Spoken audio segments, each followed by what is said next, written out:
First, are you sick of being single? If you just aren't having any luck finding Mr. or Miss Right, you may need to leave some dating habits behind. Joining us with some advice this morning is dating and relationship expert Jennifer Donnelly. Thank you so much for being here this morning. Thank you for having me. Yeah, a great topic to tackle.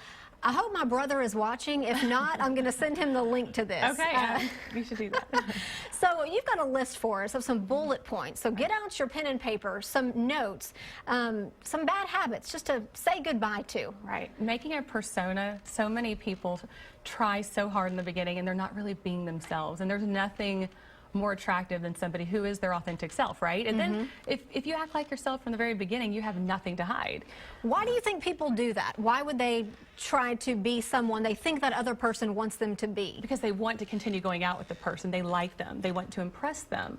Unfortunately, what happens is that creates a lot more work down the road, right? Because once they realize that that's not exactly who you are, then you've got a lot of catching up to do, a lot of work to try and make up for that. For sure. All right, number 2, sticking to one type.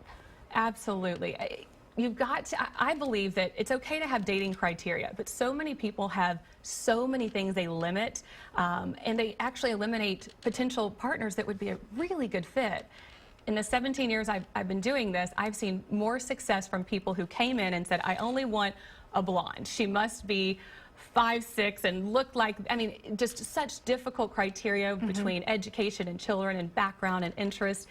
And I've been able to convince people to open up in certain areas, and I've seen more success, more marriages happen, and it wasn't something they thought would particularly be a good fit for them. Yeah, if you limit yourself, you could be missing out on someone who is perfect for you. And you are. So I think it's important to pick a couple absolutes, but this year, throw the rest away. Be open to dating someone who's not your typical type and see what happens. All right, number 3, making dull choices.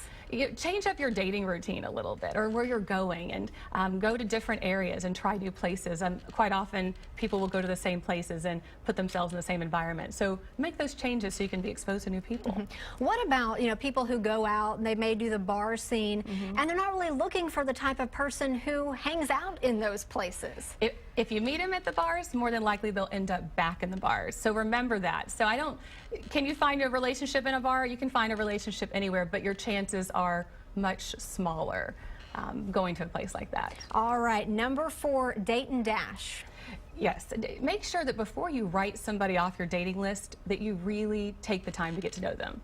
Quite often, if you're on a first date, people aren't always completely themselves right away. They might be a little nervous, and if there's enough interest and you think possibly go out with that person again, or possibly go back to somebody that you went out with maybe a year ago and you thought, maybe I didn't give that person the right opportunity, and consider doing that as well. Okay, number 5, negativity. Negativity is the worst thing you can do on a date. People do it, and I say do not complain. Don't talk about ex-company, ex-wife, ex-husband, ex-girlfriend. Keep the conversations light and fun. Nobody's attracted to someone who's negative, so it's important to be positive. All right, number 6, sell attention. I think I can guess what this one is. We hear it all the time, right? Put your cell phones up. Not only is it not proper etiquette, it's rude. So if you want the person that you're with to know that you're interested, obviously put the cell phone away and give them your undivided attention. You're not getting any props by looking popular with other people. Exactly. You're right. All right, and the last but not least, number 7, wandering eyes. Right, and I think this leans a little heavier on the male side, but when you're with somebody, make sure that you're not paying attention to the attractive female or male that's walking by. Pay attention to who you're with, who's in front of you.